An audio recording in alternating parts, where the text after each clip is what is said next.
It's a Mad Meccano twin build. Hi. If you want even more Meccano goodness, why don't you check out my Patreon channel?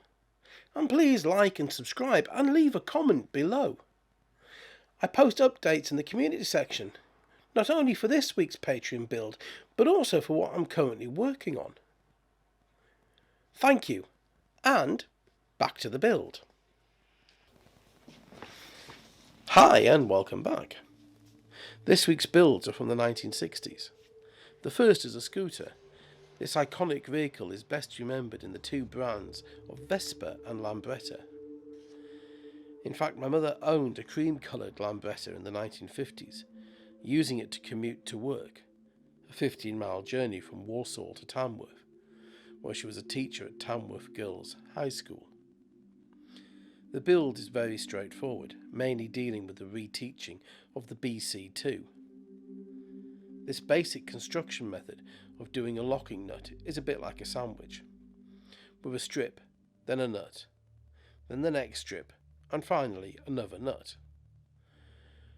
When I made this, I got that wrong, and did a standard locking nut, or two nuts, one on top of the other.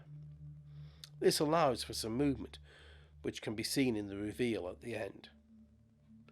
Also, as I was building it, the black plastic plate broke off the front, but after all, these plates are from 1969. And I've just spotted the front axle had popped out. Oh well, these things happen. Just always seems to happen to me.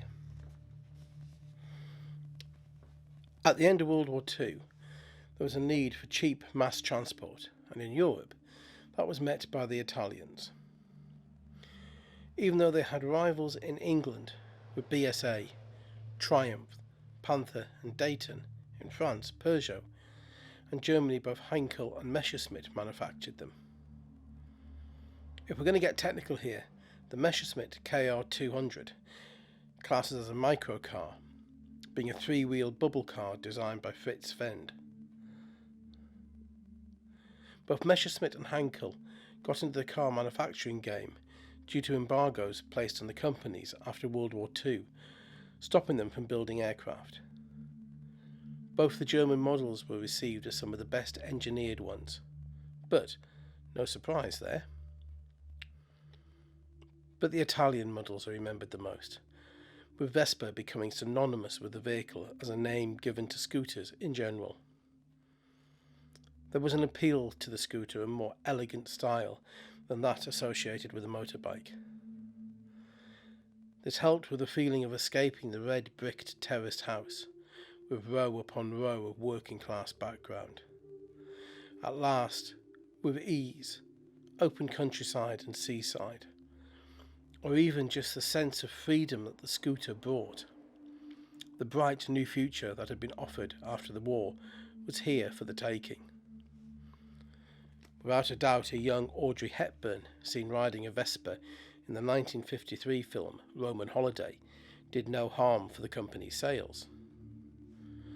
Also, the poster marketing campaign for the film, showing Audrey perched on the handlebars, helped to make the scooter the style icon that followed, with tens of thousands of sales in the years following the film, cementing Vespa as a brand that is still very much alive today. The scooter movement in the UK became known as the Mods, or the Modernist movement, in the late 1950s in London, even though it soon spread throughout Britain. In the late 1970s, the scooter was revived by the film Quadrophenia, following the lives of young mods in the 1960s.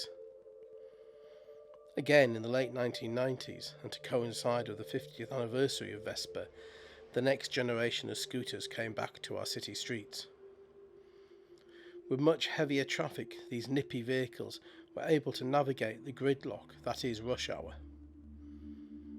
Bands like Oasis and Stone Roses used the imagery of the mod movement in the marketing and merchandise, bringing the scooter firmly into Britpop culture. But now in our large cities, the scooter is a name that is linked to crime, as gangs use this light, manoeuvrable vehicle to outfox the heavier police cars following them, in a mistaken belief that the police can't or won't chase them. A decision that has changed in the last few years as police forces try to crack down on the gangs. To return to my mother though, when she was riding, helmets were not required by law. My father, who at the time was riding an 850cc motorbike, bullied her into wearing one. Her words, not mine. And knowing what my father can be like at times, when he believes he is right, I can well believe he would have bullied her. 2 days later she came off for the first time, on a gravel side road. The helmet saved her life. I can imagine the smug look on my father's face as he told her, "See, I was right." She never did forgive him for those smug moments of being right. I really enjoyed this build. It is one that brings a smile when finished. The garage crane build is the first of the cranes from the 1960s Outfit 1 manual, and it is a fiddly build to begin with. For anybody who has worked on cars, this was the option for removing engines before the hydraulic lifts that we now have. And of course, as a statement, that was incorrect. This was one of the options, chains and ropes being another option. Or, if you're working on a Mini, you could just lift the darn thing out. We don't mention Minis too loudly around here. I had a bad experience with one. It took many years of therapy to recover. Where this differs from the other options is the ability to move it around the workshop without having to transfer to a trolley. The set my brother got didn't come with any metal flexible plates. The option you got were the plastic ones. So with many of the builds you have to reinforce the underside. This build is no different, with 2 double angle strips and a flat trunnion forming the stable base for the plastic sheet, which in turn is the bed of the crane. To be fair, the tower of the crane bolts through this sheet to the 48A angle strip that is underneath, so I suppose it's just there for dressing.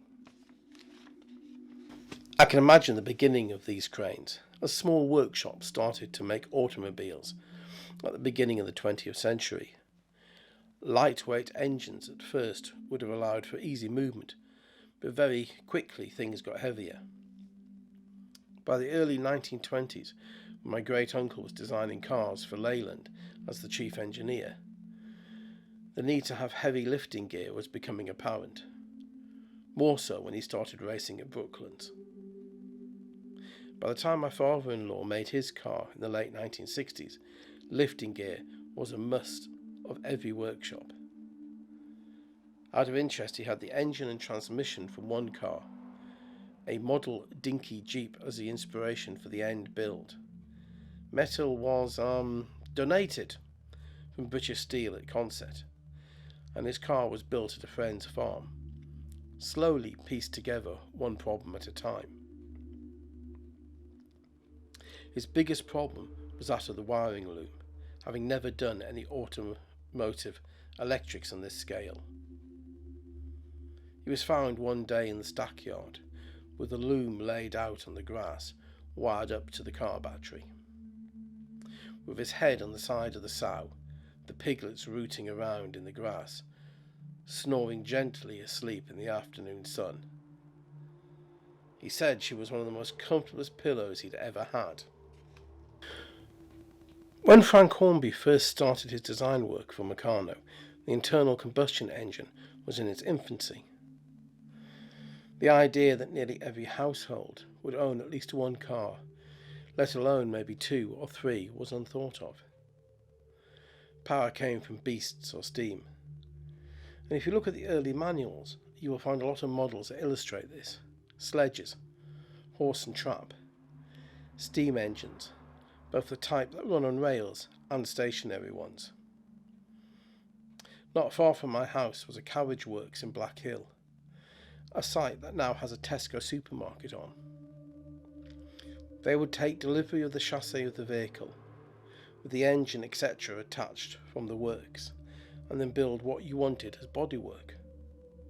The company has long gone, even from my childhood, as the manufacturing changed to deliver the completed vehicle to you, and you adapt to what the vehicle can do, instead of the vehicle being specially built for your needs. And as we slowly but continuously move to electrification of our vehicles, the need of lifts will ebb to its end, only to be seen in living history museums, a relic of a bygone age, an age where we made and fixed things by hand. And as we become a culture of bin it, it's used, it's broken, it's old, but not valuable old. What have we lost? What part of our culture dies with the throw it away and buy a new one movement?